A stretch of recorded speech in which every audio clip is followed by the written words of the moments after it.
Hello students, welcome in study toppers. તો આજનો આપણો ટોપિક છે old tax regime versus new tax regime. આ ટોપિક ખૂબ જ ઇમ્પોર્ટન્ટ છે જે સ્ટુડન્ટ આગામી જૂનમાં લેવાના નેટની એક્ઝામની પ્રિપેરેશન કરી રહ્યા છે. સો વિડીયો કમ્પ્લીટ જોજો જેથી કરીને તમે નવા ટેક્સ રિઝીમ અને જૂના ટેક્સ રિઝીમમાં શું ડિફરન્સ છે તેના વિશે ખ્યાલ આવી શકે. તો ચાલો વિડીયો શરૂ કરીએ. સૌથી પહેલાં આપણે ઇન્ટ્રો જોઈએ કે આ ટેક્સ સિસ્ટમ છે શું. આપણા દેશમાં પ્રોગ્રેસિવ ટેક્સ સિસ્ટમ ફોલો કરે છે. આપણો દેશ એવો દેશ છે જે પ્રોગ્રેસિવ ટેક્સ સિસ્ટમને ફોલો કરે છે, જેનો સિમ્પલ મિનિંગ થાય છે કે જેમ જેમ પર્સનની ઇન્કમમાં વધારો થશે તેમ તેમ તેના ટેક્સ રેટમાં પણ વધારો જોવા મળશે. આ પરથી આપણે એક ક્વેશ્ચન થશે કે ઇન્કમ તો વધી તો ટેક્સ બી વધ્યો, બટ કેટલો ટેક્સ વધ્યો અને તે ટેક્સનો રેટ શું હશે? તો આ ક્વેશ્ચનનો આન્સર આપણે આગળ વિડીયોમાં જોશું. આપણી ગવર્મેન્ટ દ્વારા અલગ અલગ ઇન્કમ માટે અલગ અલગ ટેક્સ સ્લેબ બનાવવામાં આવ્યા છે, જેને અસર કરતા મુખ્ય પરિબળો છે જે તે પર્સનનું રેસિડેન્શિયલ સ્ટેટસ, તેમની ઇન્કમ, તે કયા પ્રકારનો ટેક્સ પેયર છે અને તે પર્સનની એજ શું છે. આ બધા પરિબળો તે ટેક્સ સ્લેબને અસર કરે છે. જો તમે આ પરિબળો વિશે વધુ જાણવા માગો છો તો કમેન્ટ સેક્શનમાં જણાવશો, જેથી કરીને હું તેના માટે એક અલગથી વિડીયો બનાવી શકું. તો ચાલો આગળ વધીએ. આપ સૌને ખબર જ હશે કે દર વર્ષે નવો ઇન્કમ ટેક્સ સ્લેબ અને તેમને પ્રોવિઝન્સ રજૂ કરવામાં આવે છે, પણ શું તમને એ ખબર છે કે તે કોના દ્વારા રજૂ કરવામાં આવે છે? જો હા, તો તેમનું નામ કોમેન્ટ સેક્શનમાં જણાવજો, બાકી આગળ વિડીયોમાં ખબર પડી જ જશે. હવે તમને એમ થશે કે આમાં નવું શું છે યાર. સૌથી પહેલાં ઇન્કમ ફાઇન્ડ કરી, તેના અનુરૂપ ટેક્સ રેટ ફાઇન્ડ કર્યા, પછી ટેક્સ ભરી દેવાનો, બસ પૂરું. સિમ્પલ તો પ્રોસેસ છે, આમાં નવું શું છે? તો સાંભળો મિત્રો, આ પ્રોસેસ જેટલી સિમ્પલ લાગે છે તેટલી છે નહીં. ટેક્સ તો ભરી દેશો, પણ ટેક્સ ઉપર હજુ ટેક્સ લાગે છે. તેના વિશે તમને શું ખ્યાલ હતો? જો હા, તો તેને કોમેન્ટ બોક્સમાં જણાવશો કે તેને શું કહેવામાં આવે છે. તો મિત્રો, તેને કહેવામાં આવે છે સરચાર્જ. આ ચાર્જના રેટ પણ અલગ અલગ હોય છે, જેના વિશે આપણે આગળ વિડીયોમાં ચર્ચા કરીશું. હવે તમને થશે કે ટેક્સ બી ભરી દીધો, તેના પર વધારાનો સરચાર્જ બી ભરી દીધો, હવે પૂરું. સિમ્પલ તો પ્રોસેસ છે, બટ નહીં, હજુ એક વસ્તુ બાકી છે. તેના ઉપર હેલ્થ એન્ડ એજ્યુકેશન સેસ લાગે છે, જે 4% હોય છે ટોટલ ઇન્કમની, તેને પણ એડ કરવાની હોય છે. તો મિત્રો, છે ને આ પ્રોસેસ ખૂબ જ જટિલ. સૌથી પહેલાં તો આપણે હાલમાં રજૂ થયેલ બજેટ 2024ની થોડુંક અપડેટ જોઈ લઈએ કે તેમાં શું અપડેટ કરવામાં આવ્યું છે. હાલમાં આપણા દેશના ફિનાન્સ મિનિસ્ટર નિર્મલા સીતારમણ એ નવું ઇન્ટ્રીમ બજેટ સંસદમાં રજૂ કર્યું. તે તો આપ સૌને ખબર જ હશે, જે હાલમાં આવનાર લોકસભાના પરિણામનું આવી ના જાય ત્યાં સુધી વેલિડ ગણાશે. આ બજેટની સૌથી મોટી અપડેટ એ છે કે આમાં એક પણ પ્રકારના ટેક્સ રેટમાં કોઈ પણ ચેન્જ કરવામાં આવ્યો નથી. છે ને સૌથી મોટી અપડેટ? હા મિત્રો, ફિનાન્શિયલ યર 2023 અને 24માં જે રેટ ટેક્સ પ્રોવિઝન હતી તે જ ફિનાન્શિયલ યર 2024-25માં લાગુ પડવામાં આવશે. હવે આપણે ટેક્સ સેલેરી ઇન્કમ કેવી રીતે કેલ્ક્યુલેટ થશે તેના વિશે જાણીએ. ફોર એક્ઝામ્પલ, ઘણી વખત એમ્પ્લોઈઝ દ્વારા સેલેરી મંથ એન્ડ પહેલાં જ લઈ લેવામાં છે. ફોર એક્ઝામ્પલ, ઉધાર લઈ લેવામાં આવે છે. તો ત્યારે તમને ક્વેશ્ચન થશે કે આ સેલેરી ટેક્સેબલ ગણવી કે ના ગણવી, અને જો ટેક્સેબલ ગણવી તો કયા યરમાં ટેક્સેબલ ગણવી, રાઈટ?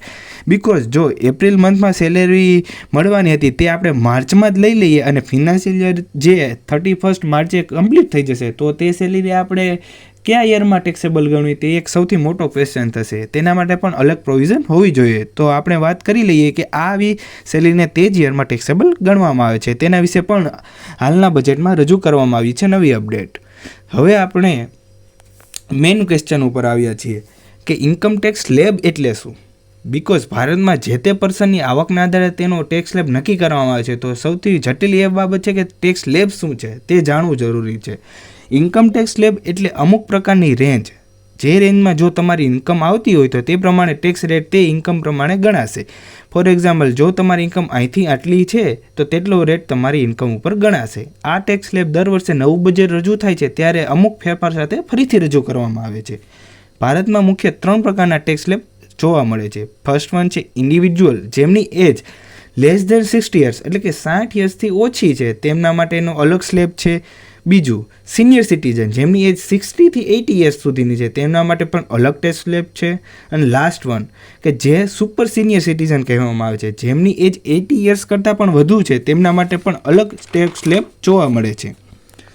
સૌથી પહેલાં આપણે ન્યૂ ઇન્કમ ટેક્સ સ્લેબ જોઈ લઈએ, જે હાલમાં ફિનાન્શિયલ યર 2023-24 અને અસેસમેન્ટ યર 2024-25 માટે અમલમાં છે. આ સ્લેબ કંઈક આવી રીતે છે. જો તમારી આવક અપ ટુ 3 લાખ સુધીની હોય તો તમને કોઈ પણ પ્રકારનો ટેક્સ ભરવાની જરૂર નથી, પણ જો તમારી આવક 3 લાખથી 6 લાખની વચ્ચે છે તો 5%, જો આવક 6 લાખથી 9 લાખની વચ્ચે છે તો 10%, અને જો આવક 9 લાખથી 12 લાખની વચ્ચે છે તો 15% ટેક્સ ભરવાનો રહેશે, અને 12 લાખથી 15 લાખ વચ્ચેની આવક હશે તો 20% ટેક્સ ભરવાનો રહેશે, અને અબવ 15 લાખ એટલે કે 15 લાખ કરતાં વધુ જો તમારી આવક હશે તો તેના ઉપર તમારે 30% ટેક્સ ભરવાનો રહેશે. તો કંઈક આવી રીતે છે ન્યૂ ઇન્કમ ટેક્સ સ્લેબ. હવે આપણે જોઈશું કે ઓલ્ડ ટેક્સ રિજીમ પ્રમાણે શું છે. તો તેમાં તમારી આવક જો 2.5 લાખ સુધી હશે તો તેના ઉપર તમારે નીલ એટલે કે કોઈ પણ પ્રકારનો ટેક્સ ભરવાનો રહેશે નહીં. જો તમારી આવક 2.5 લાખથી 5 લાખની વચ્ચે હશે તો 5%, અને 5 લાખથી 10 લાખની વચ્ચે હશે તો 20%, અને અબવ 10 લાખ હશે તો 30%. તમે જોશો કે આ ટેક્સ રિજીમ થોડુંક શોર્ટ છે, અને ઓલ્ડ ટેક્સ રિજીમ છે એ થોડુંક શોર્ટ છે, અને ન્યૂ છે એ થોડુંક હાર્ડ છે.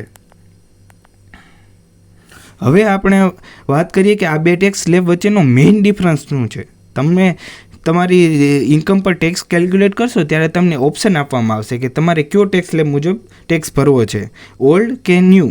જો તમે ન્યૂ ચૂઝ કરશો તો આપણે જેમ આગળ જોયું તે મુજબના ટેક્સ જોવા મળશે, અને તેના આધારે કેલ્ક્યુલેશન કરવાનું રહેશે. જેમાં ઓલ્ડ કરતાં ટેક્સ રેન્જમાં થોડી રાહત જોવા મળે છે, પરંતુ તમે આ ટેક્સ સ્લેબમાં કોઈ પણ પ્રકારનો ડિડક્શન જોવા મળતો નથી, એટલે કે તેમાં કોઈ પણ પ્રકારનો ડિડક્શન તમે મેળવી શકશો નહીં.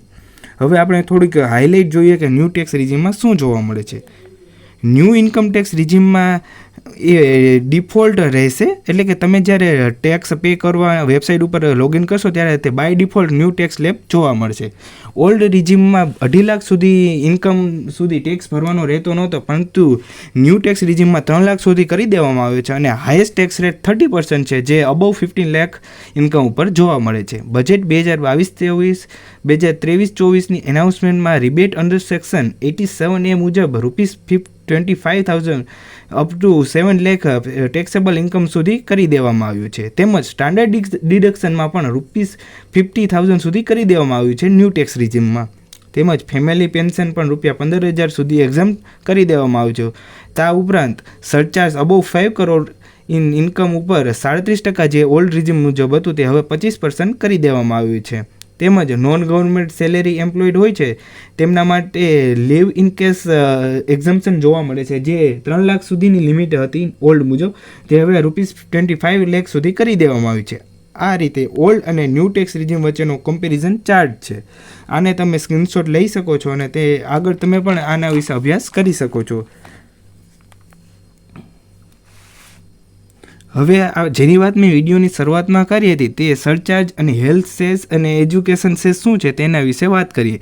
આ તેમના રેટ છે, જે સ્પેસિફિક ઇન્કમ સાથે તેમનો પણ સ્પેસિફિક સ્ક્રીનશોટ લઈ શકો છો, જેમાં ₹50 લાખ ટુ 1 કરોડ સુધી 10% છે સરચાર્જ, 1 કરોડથી 2 કરોડ વચ્ચે 15%, અને 2 કરોડ અને 5 કરોડ વચ્ચે 25%, અને મોર દેન 5 કરોડ હોય તો 37% હતું, જે હવે 25% કરી દેવામાં આવ્યું છે. એટલે કે તમે કહી શકો કે મોર દેન 2 કરોડ હોય એટલે તમે 25% જ તમારે ટેક્સ રિજીમ તમારે સરચાર્જ કરવાનો રહેશે. અને હેલ્થ એન્ડ એજ્યુકેશન છે જે 4% છે, એ તો આપણે આગળ વાત કરી જ હતી. તો મિત્રો, આઈ હોપ કે તમારા માઇન્ડમાં હવે ન્યૂ ટેક્સ રિજીમ અને ઓલ્ડ ટેક્સ રિજીમ વચ્ચેનો ડિફરન્સ ક્લિયર થઈ ગયો છે. તો હવે આપણે આ વિડીયો પૂર્ણ કરીએ અને મળીએ નવા વિડીયોમાં નવા કોન્સેપ્ટ સાથે. આવા જ વિડીયો જોવા માટે અમારી ચેનલને સબસ્ક્રાઈબ કરો, વિડીયોને લાઇક કરો અને તમારા મિત્રો સાથે શેર કરો. Bye, have a nice day head.